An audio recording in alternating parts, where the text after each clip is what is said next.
안녕하세요. 봉화산학에서입니다. 오늘은 그 현물출자 법인전환 개인사업자에서 법인으로 전환할 때 현물출자 법인전환에 대해서 설명하겠습니다.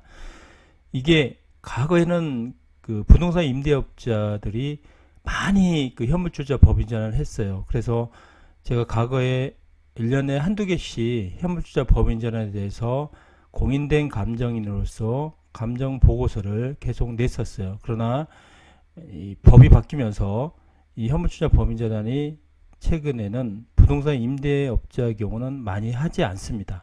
왜 그런지 그 부분을 정리해 보겠습니다. 그 현물투자 법인전환의 장점은 기본적으로 그 양도소득세가 이율과세되는 겁니다. 개인에서 법인으로 넘어갈 때 개인이 그 부동산을 주고 그리고 그 부동산을 준 대가로 현금이 아닌 주식을 받잖아요. 이 주식을 받기 때문에 이것도 양도에 해당되는데 이 법인이 그거를 나중에 이 부동산을 팔 때 세금을 낸다는 겁니다. 그리고 개인이 법인한테 부동산이 넘어갈 때 소유권이 법인으로 가기 때문에 취득세도 부담해야 되는데 이 취득세 자체를 75% 감면을 합니다. 그리고 농특세를 부담을 하지만 상당한 혜택이죠. 그러나 과거에는 100% 감면이었어요. 그런데 이게 75%로 줄었고 그리고 개인기업의 조세 감면도 승계가 됩니다. 그러니까 부가세는 사포괄 양수도처럼 부가세는 면제되고요. 만약 법인으로 바뀌었을 때 법인의 한계세 2억까지 20%잖아요. 2억까지 11%잖아요. 지방세까지 포함. 낮은 세율을 부담할 수 있고요. 상속 증여시 유리합니다. 제가 그때 거래처 분들 개인 기업을 법인 전환했을 때 현물투자 법인 전환할 때 하는 이유가 뭐냐면 법인 전환 후에 이 지분을 자녀에게 나누어서 증여를 해도 쪼개서 증여할 때 유리하다는 겁니다. 그러면 각각의 받은 지분만큼 증여세를 부담하고 수증자의 경우는 증여세만 부담하면 되지 추가적으로 취득세 이런 부분은 부담하지 않기 때문입니다. 현물출자 법인전환의 단점은 뭐냐면 많은 시간이 소요됩니다. 절차가 복잡해서 빨라야 2개월 중간 정도 2개월 정도에서 3개월까지 소요되는 경우가 봤습니다. 그 다음에 절차가 복잡하고 출자 전환 후 사후 관리가 5년까지 됩니다. 5년 동안 지분 요건도 있고 그 부동산을 팔지 말아야 됩니다. 그리고 가장 큰 단점이 비용이 많이 듭니다. 전문가 비용도 들고 그 다음에 증자할 때 증자 등록세도 부담해야 됩니다. 그래서 가밀억제 권역은 증자 등록세가 0.4%의 3배 1.2% 정도 부담을 하는 걸로 알고 있습니다. 현물출자의 절차를 한번 해보겠는데요. 현물출자 기준일을 정하고 가액 및 평가를 하고 그 다음에 주식을 종류 보통 주죠. 몇 주를 발행하겠다. 이거는 순자산 개인의 순자산가 이상으로 발행을 해야 됩니다. 근데 이거는 법무사가 합니다. 계약서부터. 그리고 거기에 부동산, 토지, 건물, 부동산 권리가 있을 때 감정평가사의 감정을 받으시면 됩니다. 그러면 이걸 바탕으로 저희 같은 회계사가 자산부채 검사보고서, 공인된 감정보고서를 제출합니다. 그래서 토지 건물은 감정평가사의 도움을 받고 나머지 예상매출금, 미수금, 차입금 이런 전체 자산에 대한 사업 관련 자산부채를 회계적으로 실사를 해서 보고서를 냅니다. 이거는 공정가치로 해야 됩니다. 그리고 개인기업은 폐업을 합니다. 폐업 후 그 다음 달 25일까지 부가세를 신고합니다. 이 법인의 자본 결정이 상당히 중요한데요. 개인기업의 순자산가 가액 이상으로 자본금이 결정돼야 됩니다. 그래서 법인의 자본금이 개인의 그 회계상 실사가치를 해서 순자산가 이상으로 법인의 자본금이 돼야 되는데 이것이 해당되지 않을 경우에 양도세 이율과세나 취득세 감면이 안 됩니다. 나중에 조사가 나와서 추징될 수 있습니다. 저도 이런 경우가 있었는데 실제적으로 순자산가 이상으로 했기 때문에 이 부분을 막았던 사례가 있습니다. 법인의 인가는 1에서 2기 3개월 이내로 상당히 시간이 걸립니다. 그 다음에 인가 후에 법인 등기 신청을 합니다. 그러면 법인 설립이 완료되고 설립등기 증자등록세 0.4%에서 1.2%, 가밀 억제 곤욕은 1.2%를 부담합니다. 법인 설립 후에 이제 사업자 등록을 신청하는데 설립 전에도 서류가 있으면 신청이 가능합니다. 자본금이 결정되면 지체 없이 정가를 작성합니다. 이거는 법무사의 도움을 필요합니다. 법인 설립 후 개인 사업자의 부동산을 법인으로 부동산 등기 완료도 해야 되는데 이것도 법무사의 도움을 필요합니다. 그 양도세 이율과세인데요. 개인에서 법인으로 넘어갈 때 개인이 부동산을 주는 대신에 현금이 아닌 주식을 받았잖아요. 이것도 양도세이기 때문에 이거를 이율과세 달 말일로부터 2개월 이내에 양도세 신청을 하면 됩니다. 법인으로 부동산을 넘길 경우에 취득세 75%가 감면이 되죠. 그러나 부동산 임대법인 자체, 주택이나 상가 임대법인 자체는 해당 사항이 없습니다. 이 부분은 뒤에서 언급을 하겠습니다.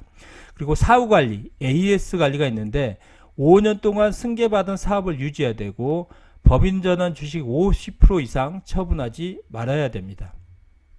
자, 조특법 32조 법인 전환 양도세 이율과세, 이것 때문에 예전에 양도세 이율과세 때문에 법인 전환을 많이 했어요.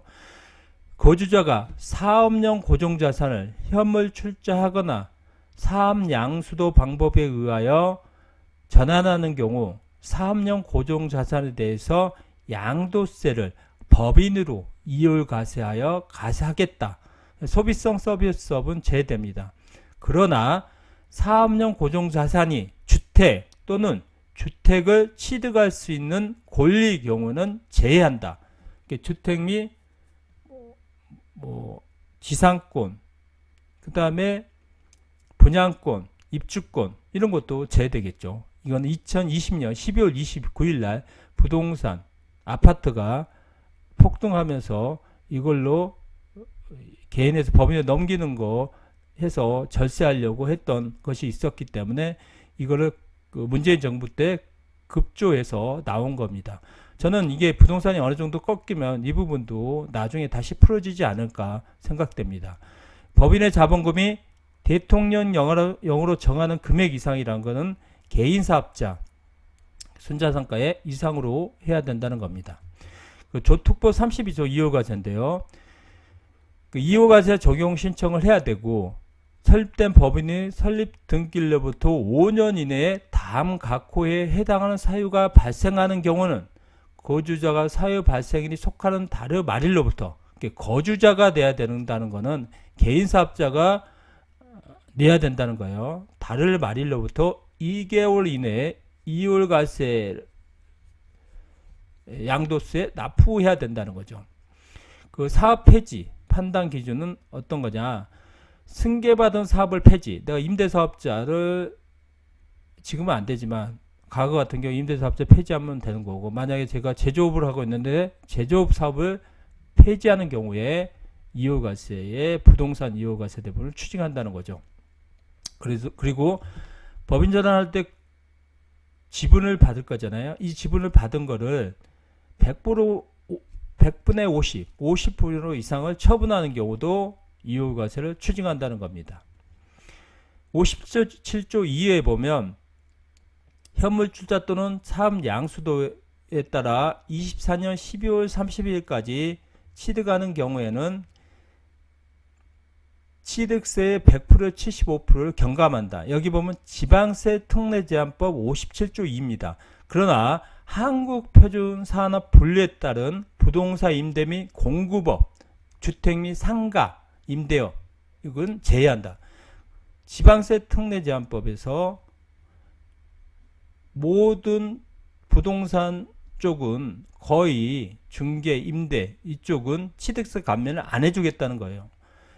이게 5년 이내 대통령 정하는 사유에 사업을 폐업하거나 해당 재산을 처분하는 경우 주식을 처분, 이 경우에는 감면을 추징하겠다. 이게 21년 12월 28일 날 개정된 거예요. 그렇기 때문에 상가 임대업도 이제 취득세 감면이 안 되는 거예요. 그러나 양도세 이후과세는 됩니다. 주택 및 상가 임대 매매업 공급업이니까 매매업이죠. 매매업의 경우에는 취득세 감면이 적용이 안 됩니다. 그래서 최근에 부동산 개발, 부동산 사업자가 개입이 아니죠. 현물 출자 법인을 하지 않고 있습니다. 구체적으로 주택임대사업자는 현물 출자 법인 전환은 이제 취득세 감면이 없어졌어요. 앞에 봤죠. 양도세 이후과세도 없어졌고 2020년부터 안 되는 거죠. 취득세율이 13% 정도 적용이 됩니다. 그래서 예전에 아파트를 가지고 있는 개인사업자가 다주택자가 이거를 법인 전환을 했었는데 이제는 거의 법인 전환할 때 세금이 엄청 나오기 때문에 하지는 않습니다. 그러나 뭐 1억 이하짜리가 있다 그러면 뭐 매매를 통해서 사오는 경우는 봤습니다. 상가 임대사업자의 현물 출자 법인 전환인데요. 상가 임대사업자의 경우에 취득세 감면이 적용이 안 됩니다. 75%. 양도세 이후과세는 적용이 됩니다. 그 상가를 가지고 있을 경우에는 양도세 이후과세는 적용이 되기 때문에 그 꼬마 빌딩이나 서울에 주거가 아닌 일반 상가를 가지고 있을 경우에는 현물출자 법인이 적용이 되는데 이 중에서 양도세 이후과세가 적용이 됩니다. 그 일반 사업자의 경우 만약에 공장을 가지고 있어요. 제조업이겠죠. 이때 토지 건물을 현물출자 법인 전환으로 하는 경우에 당연히 취득세와 양도세 혜택을 받을 수 있습니다. 그 현물출자 법인 전환은 주식 증여를 통해 재산을 분할하기 편하기 때문에 하는 거고, 저희 생각은 장기적으로 부동산 하락하는 경우에 임대사업자 경우 다시 이 양도세 이후과세나 취득세 그 감면 등이 적용되지 않을까 생각하고 있습니다. 또 다른 방법으로 이제 사업 포괄 양수도인데요. 양도인이 사업에 대한 권리 의무를 양수기에 포괄 인계하는 거죠. 포괄 양수도 경우에 양도세 이후과세가 되는데 현물 출자 법인 전환과 동일합니다. 그리고 취득세 75%가 감면이 되고 이 75% 감면에 대해서 20% 그러니까 한 15% 정도 되죠. 이걸 부담을 해야 됩니다. 사후 관리는 5년 동안 승계받은 사업을 유지하고 주식 50% 이상 처분하지 않고 또 부동산도 처분하지 않아야 양도세가 이후과세 됩니다. 그래서 거의 현물출자 법인 전환과 사업 포괄 양수도 경우는 거의 비슷하게 적용이 됩니다. 그리고 최근에는 중소기업 통합으로 인한 개인과 법인 이런 식으로 통합으로 해서 이런 혜택을 받는 경우도 있습니다. 오늘은 현물출자 법인 전환에 대해서 전체로 정리했는데 과거에는 상가임대나 주택임대 경우 현물출자 법인 전환에 혜택을 줬습니다. 상가임대 경우는 지금도 양도세 이율과세를 하고 있지만 주택임대 경우는 양도세 이율과세도 안 되고 취득세 감면도 안 됩니다. 그러나 제 생각은 장기적으로 부동산이 하락 국면에 온다 그러면 현물출자 법인 전환 혜택을 더 광범위하게 상가임대, 주택임대 경우도 일부가 적용되지 않을까 이런 생각을 하고 있습니다. 오늘은 그 현물출자 법인 전환에 대해서 전체적으로 정리했습니다. 감사합니다. 구독 부탁드립니다.